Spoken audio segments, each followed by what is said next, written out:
Hey everyone, my name is Onur Tukel, and I'm the writer and director of Summer of Blood.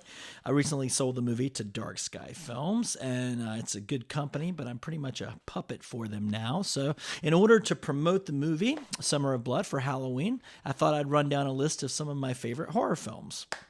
First on the list is American Werewolf in London. I saw this when I was 11 or 12 years old, and it blew my mind. It still continues to blow my mind. I had a huge man crush on David Naughton when I saw this movie, and the Rick Baker's werewolf transformation is still the greatest werewolf transformation ever. It's funny, it's scary, and it's incredibly sad. What's even sadder is the horrible sequel they made years later, but we won't get into that. Number two, and these aren't in any particular order, is Lloyd Kaufman's Terror Firmer. This is a trauma movie, which means it's completely insane, but it's also a movie about making movies, and it captures the horror and absurdity of the creative process quite brilliantly, I think. Lloyd Kaufman plays a blind director in the movie, and he's hysterical in it. But this movie is filled with so much energy and gore and jokes, but it's also about the blood, sweat, and tears that go into filmmaking. I seriously put it up there with Fellini's 8.5 and Truffaut's Day for Night as one of the best movies about filmmaking. Kaufman doesn't get the credit he deserves. He never takes himself too seriously, but he's a very serious filmmaker. Next is Larry Fessenden's Habit. This is a really unique vampire film. Fessenden, I always mispronounce his name. He writes and directs and stars in this movie, and he's fantastic in it. And for years, I wasn't quite sure what Habit was about until Fessenden recently told me himself what the vampire metaphor meant, and then it made perfect sense. It's a great movie. It was a huge influence on Summer of Blood. Another movie that influenced Summer of Blood is Robert Bierman's Vampire's Kiss, starring Nicolas Cage. It's not so much of a horror film. It's hard for me to describe really what it is, but Nicolas Cage is out of control in this movie. If you haven't experienced this film, and it is an experience, check it out. Check out all these movies if you haven't seen them. Actually, maybe if you're into that, if you like movies, if you have a lot of time on your hands, whatever. Okay, so another influence on Summer of Blood is Mary Harron's adaptation of Brent Easton Ellis's American Psycho. When I first saw this movie, I didn't quite get it.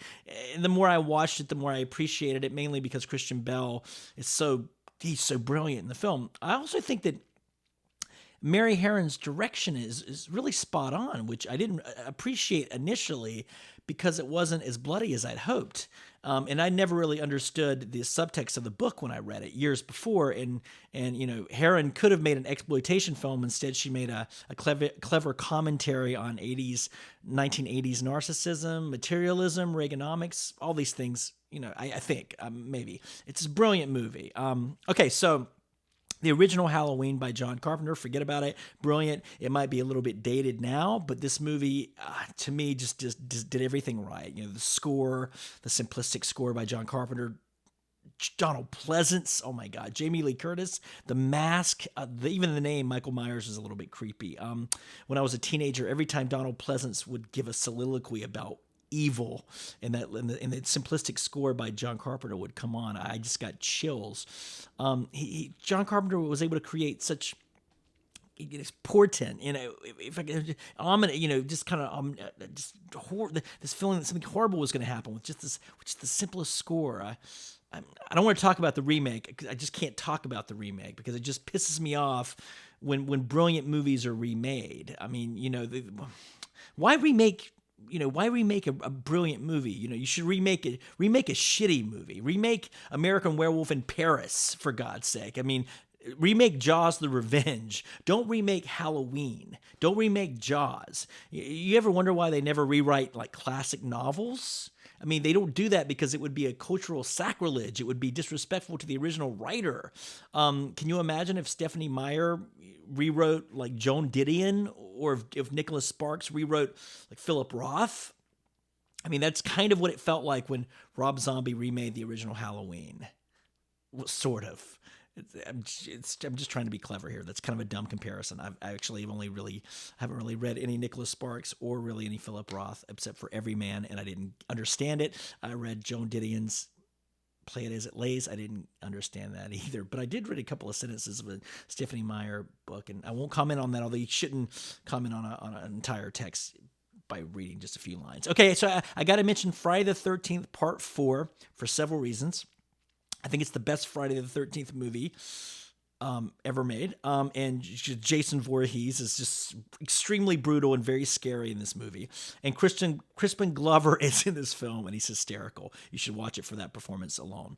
Stuart Gordon's RE-ANIMATOR it's pretty insane and nasty and incredibly inventive.